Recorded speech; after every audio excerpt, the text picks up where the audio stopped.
Septième et huitième apparition. Les mérites de l'obéissance sont très efficaces pour délivrer les âmes du purgatoire. Saint Jean Climac dit que celui qui obéit est certain de plaire à Dieu et d'être traité avec bonté à son tribunal. La bienheureuse Émilie, dominicaine, prieure du couvent de Sainte-Marguerite à Versières, faisait l'impossible pour convaincre ses religieuses du mérite de l'obéissance. La règle défendait de boire entre les repas sans permission. Une sœur, nommée Cécile, étant un jour très altérée, se vit refuser la permission de boire. Elle offrit ce dur sacrifice à Dieu, en union avec la grande soif de notre Seigneur sur la croix. Elle mourut peu de temps après. Il y avait 3 jours qu'elle était ensevelie, lorsqu'elle apparut toute resplendissante à la sœur Émilie. Elle lui raconta que, devant souffrir pour avoir été trop attachée à ses parents, elle avait promptement été délivrée en récompense de la soif qu'elle avait soufferte par obéissance.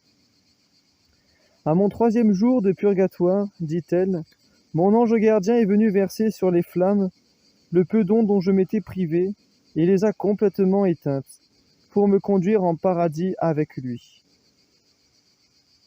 La bienheureuse Émilie avait aussi une religieuse appelée Marie-Isabelle, qui éprouvait du dégoût pour les exercices de piété à l'église et leur préférait les amusements. Elle était toujours sortie la première de la chapelle. Or, la bienheureuse l'arrêta un jour à la porte et lui demanda pourquoi elle était si pressée de s'éloigner du très saint. La religieuse avoua bonnement qu'elle s'y ennuyait trop.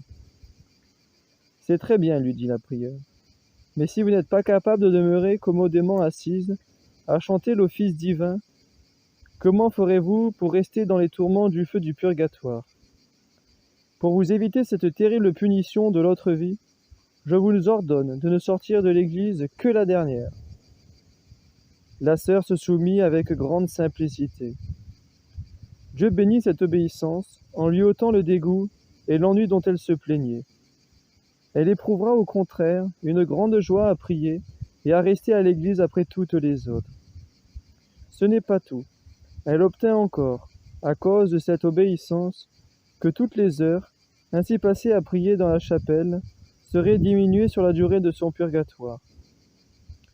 Sans doute que ce fut la bienheureuse Émilie qui lui obtint ces faveurs, car ses prières étaient si efficaces qu'elles obtinrent que les 3 jours que son propre père devait passer en purgatoire fussent changés en 3 heures seulement.